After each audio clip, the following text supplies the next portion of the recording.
Hi, my name is Joel Comiskey, and recently I heard a pastor just extolling the cell church system. He was really excited to have an effective cell church ministry, but then he shared that years ago he had started a bunch of small groups that had actually caused division. Now, what was the difference? This time he had a coaching structure, a structure of supervision for the cell leaders. Supervision makes all the difference in the world. In fact, a good friend of mine, Jim Ailey, did a study of 3,000 small group leaders in a number of different countries. And he discovered that coaching was the glue, was the key ingredient behind successful cell churches.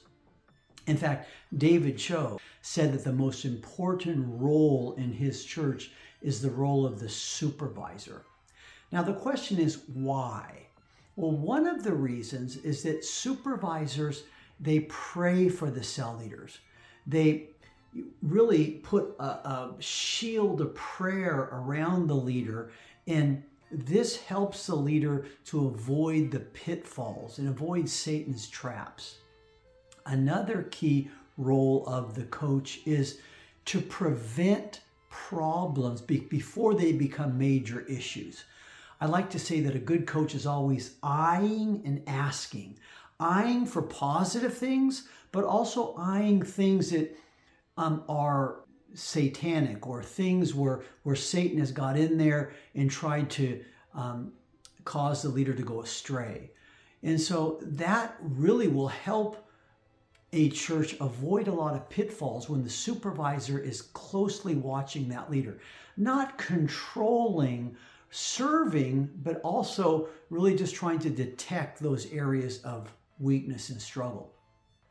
Now, the other thing that a great coach does is to help the less mature leaders become more mature. In other words, a good coaching structure can allow leaders that really are not yet fully mature to facilitate small groups. I think of the Elim Church. When I first visited that church years ago, I remember that their equipping track was very short. It wasn't very long at all, but their system of coaching was so good that they could raise up small group leaders quickly because that coach was right there in the small group, rotating among the small group, helping that leader with the lesson, and so on and so forth. Now, let's look at the content of coaching. I have several resources on this. How to be a great cell group coach is one of them. Another book called Coach, and then another book called You Can Coach. I did that with two other authors. I hope that those books can really help you in your coaching. But in those books, I talk about basic principles. And one of the principles is to receive. Great coaches first receive from Jesus. They are filled with the Spirit from the King of Kings, from the Coach of Coaches, Jesus Christ. Then they give to their leaders. The second thing is to listen. When I first started coaching, I thought that these pastors wanted to hear my great wisdom and counsel, but then I realized they really wanted a listening ear.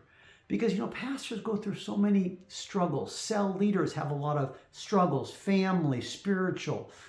And a good coach listens well. Another key principle is to develop. Now, everyone is supposed to go through the equipping track, and that's important, but good coaches, they know specifically what the leader needs. And so when I talk about developing, it's pinpointing the area of need. Perhaps the cell leader needs to learn how to develop other leaders or listen better. And the coach can recommend a resource like an article or a podcast or a seminar. And so developing is different from training. The other important thing is encouraging. Great coaches are always encouraging the leader. It can be very discouraging to lead a small group. You think that 10 people are going to show up and only 2 are there. Well, a cell leader needs to know that their reward is in heaven. And the next thing is to plan or strategize. a good coach is always strategizing and saying, have you noticed Shy Mary or Thomas? Get them involved in the team. How come they're not in the equipping? Another important principle is challenging. Now, challenging that leader to fulfill their vision, but also challenging the leader when there's an area of sin or weakness. For example, perhaps the coach notices that there's a stagnation in the leader. So the coach will say, hey, can I share something with you? Sure, the leader says. How is your quiet time? How are you doing with spending time with Jesus? Or how is your marriage? Because the coach is always wanting to make sure that that leader is all that God wants them to be. Pastor, God wants to use you to make disciples who make disciples. And coaching is such a critical aspect of that. Perhaps the most important in the cell system. I pray that He would give you wisdom to establish an effective coaching structure. God bless you.